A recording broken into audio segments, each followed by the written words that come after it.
Hello বন্ধুরা, welcome to গোসারোয়া daily. প্রতি ঘন্টায় ঘন্টায় আমি নিউজ, অথেন্টিক নিউজগুলো আপনাদেরকে আপডেট দিচ্ছি, প্রবাসীদেরকে আপডেট দিচ্ছি। এখন একটা প্রবাসীদের যে নিউজ বের হয়ে এসেছে, বাংলাদেশ সরকারের যে আইসিটি মিনিস্টার পলক, তারা রেমিটেন্সটা পাঠাবে।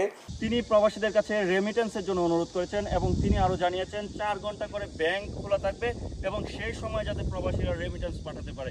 কারণ প্রবাসীরা হচ্ছে বাংলাদেশের সবচেয়ে বড় শক্তি, যাদের রেমিটেন্সের টাকায় বাংলাদেশের একটা বড় আয়ের উৎস। সেই উৎসটা যদি সচল না থাকে তাহলে বাংলাদেশে অনেক বড় সমস্যা দেখা দিতে পারে। যাতে প্রবাসীরা তাদের রেমিটেন্স পাঠাতে পারে তার জন্য ব্যাংক অন থাকবে এবং তার জন্য আপনারা একটু ভিডিওটা দেখুন। তো আমাদের প্রবাসী ভাই বোনদেরকে অনুরোধ করব, তারাও হয়তো আমাদের টেলিভিশন মিডিয়ার মাধ্যমে আমার বক্তব্য হয়তো শোনার সুযোগ পাবে, যে তারা যেন এই ধরনের কোনো গুজবে তারা প্রভাবিত না হয়। তারা রেমিটেন্সটা পাঠাবে, তাদের রেমিটেন্সটা অর্থ পাঠানোর যেন ব্যাংকে কোনো সমস্যা না হয়।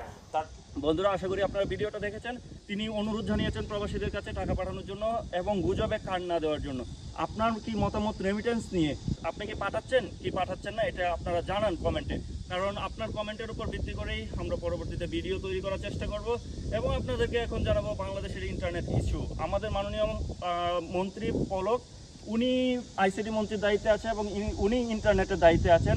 বাংলাদেশে চলমান এই আন্দোলনের মধ্যে 7 দিন ইন্টারনেট অফ ছিল এবং বাংলাদেশের প্রবাসী এবং বাংলাদেশিরা যোগাযোগ করতে পারেনি, আমি নিজেও পারিনি। এবং এর জন্য আপনি কি দুর্ভোগ পোহাতে হয়েছে, আপনি কি সমস্যায় পড়েছেন সেটাও জানান এবং আপনি কি আপনার আপনজনের সাথে কথা বলতে পেরেছেন কিনা সেটাও জানান।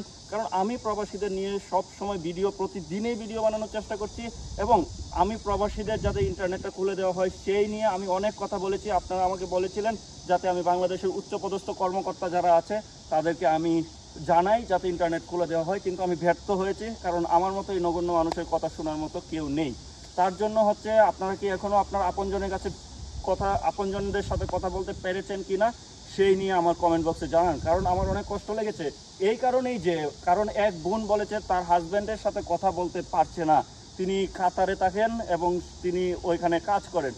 তিনি বলছে যে আমার একটা ছোটো বাচ্চা আছে। এই জিনিসগুলো দেখলে আসলে অনেক কষ্ট লাগে। এবং এক প্রবাসী ভাই সৌদি আরব থেকে তিনি লিখেছেন যে তার বাবা হার্টে অসুস্থ, তার বাবার জন্য টাকা পাঠাতে হবে এবং চিকিৎসা করতে হবে, অপারেশন রিসেন্ট টাইমে করতে হবে, কিন্তু তিনি সেই টাইমে কথা বলতে পারেনি। এবং অনেক প্রবাসী ভাই লিখেছেন যে তার ওয়াইফ প্রেগনেন্ট, সেই জায়গা থেকে সে কথা বলতে পারেনি। এবং বর্তমানে ইন্টারনেট খুলে দেওয়ার পরেও কি আপনারা কথা বলতে পেরেছেন কি না সেটা আমাদেরকে জানান এবং পরবর্তীতে আমরা প্রবাসীদের নিয়ে আরও অনেক ভিডিও তৈরি করব। ভালো থাকুন, সুস্থ থাকুন, আমাকে সাবস্ক্রাইব করে ঘন্টায় ঘন্টায় নিউজ পাওয়ার জন্য নিযুক্ত থাকুন। আসসালামু আলাইকুম।